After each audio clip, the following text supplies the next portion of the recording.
the student of the political science. Today's discussion topic is the decline and revival of the political theory. So, ৰাজনীতি বিজ্ঞানৰ ছাত্ৰ ছাত্ৰীসকল আজি আমি পঢ়িম যে ৰাজনৈতিক তত্ত্বৰ বা তত্ত্বটোৰ যেটো ধাৰণা আছে সেইটো ডিক্লাইন হৈছে না অৰ্থাৎ পতন ঘটিছে নে ৰিভাইভ হৈছে তাৰ বিষয়ে এই ডিবেটখিনি আমি আলোচনা কৰিম In the mid of 20th century, the exponents of the political science started to question the relevance of traditional political theory. So, প্ৰায় 20 শতিকাৰ মধ্যভাগৰ পৰাই যিসমূহ ৰাজনৈতিক বিজ্ঞানৰ পণ্ডিতসকল আছে তেখেতসকলে এইটো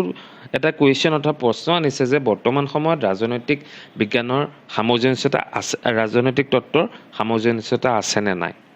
David Aston, Alfred Corbin, Robert Hall, Lewis Strauss, Martin Lipset, and number of the other contemporary political writers took the view that both political theory and political philosophy are rapidly declining. So, enable writers say, Rajonotic beginners, writers say, David Aston, Alfred Corbin, Robert Hall, এওঁলোকে কি কৰিছে যে নিজৰ political যেটো writing আছে সেই ফালৰ পৰা দেখুৱাইছে যে পলিটিক্যাল থিওৰি অৰ্থাৎ ৰাজনৈতিক তত্ত্ব আৰু লগতে ৰাজনৈতিক দৰ্শনৰ কি হৈছে লাহে লাহে পতন ঘটিবলৈ ধৰিছে The main reason for such discouraging view was that the classical tradition of political theory was by and large loaded with the value judgment which beyond the control of the empirical testing. So, সেই ধাৰণাটো যেটো কথা কৈছে তাৰ কাৰণটো কি বুলি কৈছে যে ক্লাসিক্যাল পলিটিক্যাল থিওৰি অৰ্থাৎ পৰম্পৰাগত ৰাজনৈতিক তত্ত্বই কি কৰিছে যে বিশেষকৈ ভ্যালুৰ ওপৰত বা মূল্যৰ ওপৰত গুৰুত্ব দিছে কিন্তু এম্পিৰিক্যাল যেটো টেষ্ট বা সাইন্টিফিক যেটো টেষ্ট হেতুৰ ওপৰত বিশেষ গুৰুত্ব দিয়া নাই আৰু হেতুৰ কাৰণে তেওঁলোকে কৈছে যে ৰাজনৈতিক তত্ত্বৰ পতন ঘটিছে ঠিক আছে There were some of the political writers who argued for the declining of the political theory in contemporary time. যে ইয়াত বিভিন্নজন ৰাইটাৰ্ছে ৰাজনৈতিক তত্ত্বটো পতন কেনেকৈ হৈছে হেতুৰ বিষয়ে কৈছে Charles Merriam formally a traditionalist propagates the interdisciplinary and scientific character of the political science. So ইয়াত যিজন চাৰ্লছ মেৰিয়াম হৈছে তেখেতে কৈছে বিশেষকৈ গুৰুত্ব দিছে যে interdisciplinary and scientific character of the political science. যে ট্ৰেডিশনাল টাইমত হেতু ইন্টাৰডিসিপ্লিনাৰী বা সাইন্টিফিক ক্যাৰেক্টাৰটো নাছিলে ওকে আৰু হেতু ইন্টাৰডিসিপ্লিনাৰী দ্যাট মিন্স যে ৰাজনৈতিক বিজ্ঞানটো বিভিন্ন ধৰণৰ ডিসিপ্লিন বা এটা আনটোৰ লগত পাৰস্পৰিক এটা কি সম্পৰ্ক আছে হেতুক বুজায় আৰু তাৰ লগতে সাইন্টিফিক ক্যাৰেক্টাৰ যে তাত যে বৈজ্ঞানিক যেটো আচৰণ হেতু থকা উচিত বুলি চাৰ্লছ মিৰামে কৈছে later Merriam came to be regarded as a propounder of the behavioural tradition so লাহে লাহে কি তেওঁৰ ট্ৰেডিশ্যনেল পইণ্ট অফ ভিউৰ পৰা মডাৰ্ণ পইণ্ট অফ ভিউলৈ গুচি আহিলে আৰু বিহেভিয়াৰেল ট্ৰেডিশ্যন যেটো আছে সেইটোক তেওঁ গুৰুত্ব দিলে Harold Laswell's effort to integrate the political science with psychology led to the growth of behavioralism, which had rejected the traditional approaches to the study of political science. Harold Laswell's যি গৰাকী আছে তেখেতে কৈছে যে ৰাজনৈতিক বিজ্ঞানটো আৰু যেটো মনোবিজ্ঞান আছে তাৰ লগত লগ লাগি কি হৈছে যে বিহেভিয়ৰালিজম অৰ্থাৎ যে আচৰণবাদটো আৰম্ভ হৈছে আৰু সেই আচৰণবাদে কি কৰিছে যে ট্ৰেডিশনাল পলিটিক্যাল বা ট্ৰেডিশনাল এপ্ৰোচেছ বা পৰম্পৰাগত যিবোৰ দৃষ্টিভংগী আছে হেতুক নাকচ কৰিছে okay This can be beginning the decline of political theory. আৰু সেই তেতিয়াৰ পৰা যেতিয়াৰ পৰা ট্ৰেডিশনাল বিহেভিয়ৰালিজম আৰম্ভ হৈছে আৰু ট্ৰেডিশনাল এপ্ৰোচেছ বা ট্ৰেডিশনাল পলিটিক্যাল থিওৰিটো ৰিজেক্ট কৰিছে তেতিয়াৰ পৰা ৰাজনৈতিক তত্ত্বৰ কি হৈছে পতন ঘটিছে বুলি কৈছে David Aston, in his book Political System and Enquiry into the State of Political Science, 1953, asserted that the traditional political theory was based on the speculation. So, David Aston, their book, the Political System and Enquiry into the State of Political Science, 1953, এখন publish হৈছিলে তেওঁ কৈছে নিজৰ কিতাপত যে ট্ৰেডিশনাল political থিওৰিটো যেটো আছে যে পৰম্পৰাগত ৰাজনৈতিক তত্ত্ব হেতুৰ মেইনলি কি কৰে যে কল্পনাৰ ওপৰত বা ইমেজিনেশ্যনৰ ওপৰত কি গুৰুত্ব দিয়ে, যিটো চাইণ্টিফিক কেৰেক্টাৰ নাথাকে। ইমেজিনেশ্যনত আমাৰ কেতিয়াও চাইণ্টিফিক কেৰেক্টাৰ নাথাকে বা ভাবাদৰ্শৰ ওপৰত গুৰুত্ব বেছি দিয়ে। Okay, it was devoid of accurate observation of political reality. So' সেইটোৰ কাৰণে কি যে পলিটিকেল যিটো বাস্তৱিকতা, ৰাজনৈতিক বাস্তৱিকতা, সেইটো পৰ্যবেক্ষণ কৰিবলৈ একুৰেট ৰিজাল্ট এটা নাপায়। Easton realise that the study of political theory must be based on the scientific foundation. আৰু সেইটোৰ কাৰণে কৈছে, ডেভিড এষ্টনে কৈছে যে ৰাজনৈতিক বিজ্ঞানটো বিশেষকৈ এটা চাইণ্টিফিক ফাউণ্ডেশ্যন দৰকাৰ। অ'কে, যাতে ই কিছুমান মেথডছ, কিছুমান টুলছ লৈ আগবাঢ়িব পাৰে বা নিজৰ কনচেপ্টটো এটা চাইণ্টিফিক আউটলুক দিব পাৰে। ঠিক আছে।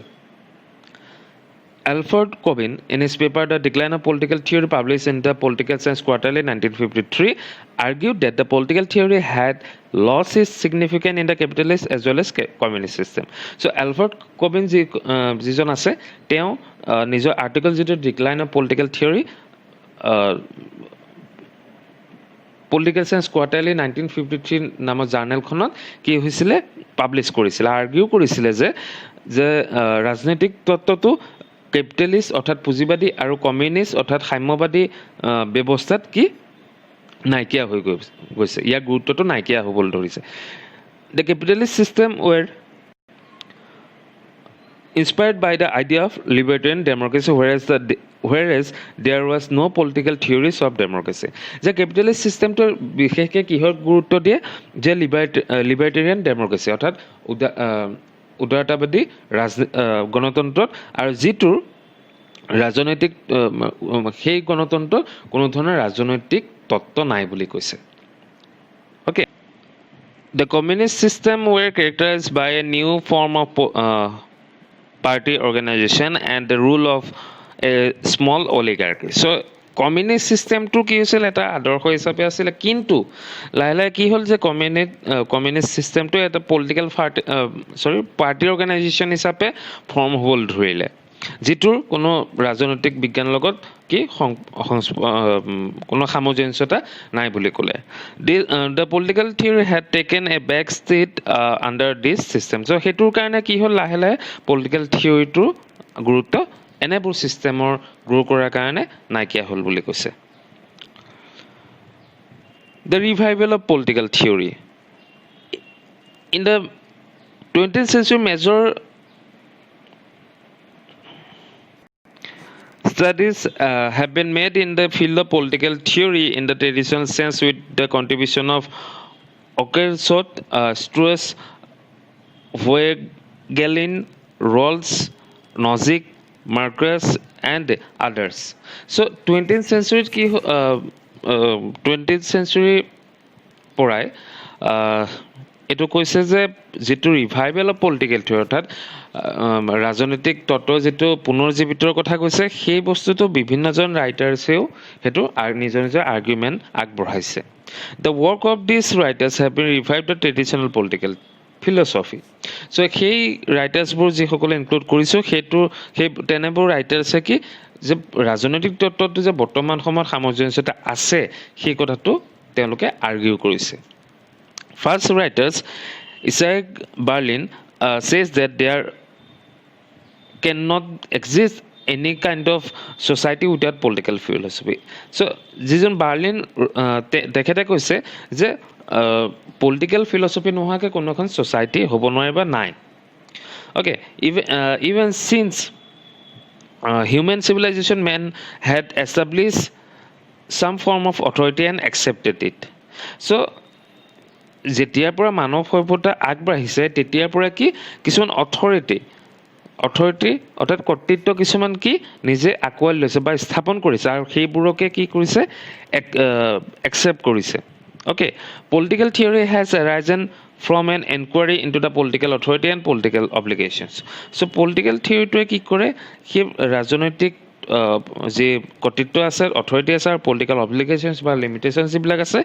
সেইবোৰক কি কৰে, ইনকুৱাৰী কৰিব বিচাৰে। Okay, since there is and will be an authority in every age, so there exists and will exist political theory. So সেইটোৰ কাৰণে কি কৈছে যে বিভিন্ন যেটো হিষ্টৰিকেল ফেজেছ আছে সো বিভিন্ন ধৰণে কি অথৰিটি কনসেপচনটো আছে আৰু সেইটোৰ কাৰণে কি হৈছে পলিটিক্যাল থিওৰিটো তাৰ লগত সম্পৰ্ক আছে কাৰণে ৰাজনীতি তত্ত্বটো বৰ্তমান সময়ত আছে বুলি বাৰ্লিনে কৈছে okay then Jean Blondel argues that the decline of political theory is the result of taking over the study of politics by scientific professionalism and positivism. So, Jane Blondel যিজন আছে তেখেতে কৈছে যে ৰাজনৈতিক তত্ত্বটো হেতু কাৰণে পতন হৈছে কিয়নো ইয়াৰ ষ্টাডিটো যে বিশেষকৈ কি সাইন্টিফিক ক্যাৰেক্টাৰলৈ গুচি গৈছে Okay, he defends the classical political theory and prizes the empirical theory as well. তেওঁ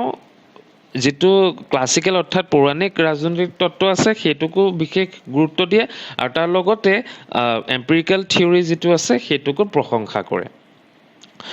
He contends that the empirical tradition can be a great use in reviving our classical tradition. So তেওঁ এটো কথা কৈছে যে যেটো empirical tradition আছে হেতুৱে কি যে ৰাজনৈতিক যেটো পৌৰাণিক ৰাজনৈতিক পৰম্পৰা আছে হেতুক কি ৰিভাইভ কৰাত বিশেষ সহায় কৰে empirical tradition does help in the growth of political theory in contemporary time তো হেতু কাৰণে কি যে empirical tradition যেটো আছে বা এপ্ৰোচ আছে হেতুৱে বৰ্তমান সমসাময়িক সময়ত এই ৰাজনৈতিক তত্ত্বটো আগবঢ়াত সহায় কৰে Celadon Wolin, a defender of classical political tradition, holds that the political theory in fact did not overshadowed by behavioralism. যে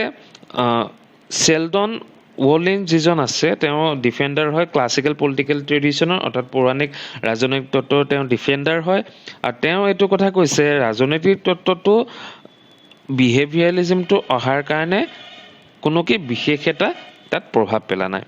Olin holds that the past can never be totally suspended rather it is being consistently recaptured generation after generation যে Olinে কৈছে যে যিকোনো এটা কথাৰ বা ধাৰণাৰ ইয়াৰ যেটো অতীত হেতু কেতিয়াও এৰাই চলিব নোৱাৰি ইয়াত কিছুমান কি ৰিকেপচাৰ কৰে বা আৰু জেনাৰেশন ওয়াইজ কি হয় হেতু চেঞ্জ হয় ওকে এটাৰ পৰা এটা হেতু চেঞ্জ হ'ব পাৰে কিন্তু ইয়াৰ যেটো গুৰিটো হেতু সদায় একেই থাকিব Then Hacker says that the political theory is a never ending conversion among theories so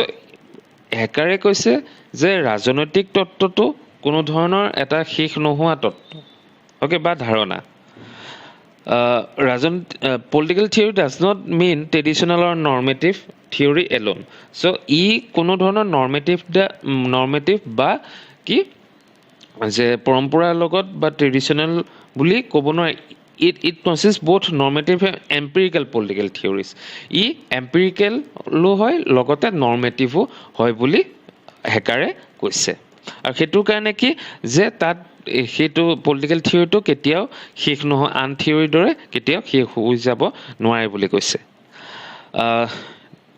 Dant Jarmino in his Beyond Ideology the Revival of Political Theory 1967 argued that in most of the 20th century there were two major causes of decline of political theory rise of positivism and prevalence of the political ideologies culminating in the Marxism. So, ইয়াত তেওঁ যিজন don't জাৰ্মানো আছে তেওঁৰ যিখন লিখা কিতাপ Beyond the Ideology Revival of Political Philosophy 1967ত publish হৈছে আৰু তেওঁ কৈছে যে 19 বা 20 শতিকাৰ পৰাই বিশেষকৈ ৰাজনৈতিক তত্ত্ব যেটো পতন তাৰ দুটা কাৰণ আছে প্ৰথমটো হৈছে ৰাইজ অফ পজিটিভিজম বা সকাৰাত্মক যেটো আছে সকাৰাত্মকবাদ হেতুৰ বৃদ্ধি হৈছে আৰু তাৰ লগতে prevalence of political ideologies culminating in the Marxism যে তাত এটা কি প্ৰিভিলেঞ্চ of political ideologies culminating in a mark যে ৰাজনৈতিক তত্ত্ব বিশেষকৈ যে মাৰ্কচিজম বা মাৰ্ক্সবাদটো অহাৰ পৰাই তেনেধৰণৰ আইডিঅলজিবিলাক অহাৰ পৰাই ইয়াৰ কি গুৰুত্বটো কমি আহিছে Germino says that the new role of political theory it was imperative to identify it with the political philosophy so বিশেষকৈ তেওঁ এইটো কথা কৈছে যে পলিটিকেল বৰ্তমান সময়ত যেটো এটা ৰোল প্লে কৰি আছে বা বৰ্তমান সময়ত ৰাজনৈতিক তত্ত্বই হেতু ৰোল প্লে কৰি আছে ই কি কৰে যে পলিটিকেল ফিলসফিক আইডেন্টিফাই কৰিব বিচাৰে political philosophy is a critical study of principle of right order in the human social existence involving inquiry into right and wrong যে political philosophy এটো হেল্প কৰে যে social human social existence যেখিনি নিয়ম মানি চলিব লাগে কি ধৰণে চলিব লাগে নালাগে আৰু তাৰ লগতে যে ৰাইট এণ্ড ৰং যেটো ভুল বা শুদ্ধ হেতু পলিটিকেল ফিলসফিয়ে কি কৰে এনকুৱাৰী কৰে সো এনেবোৰ ধাৰণাৰ পৰা কিছুমান ৰাইটাৰ আছে কৈছে যে পলিটিকেল থিওৰিটো ৰিভাইভ হৈ আছে বুলি ওকে ইন কন্টেম্পৰেৰী টাইম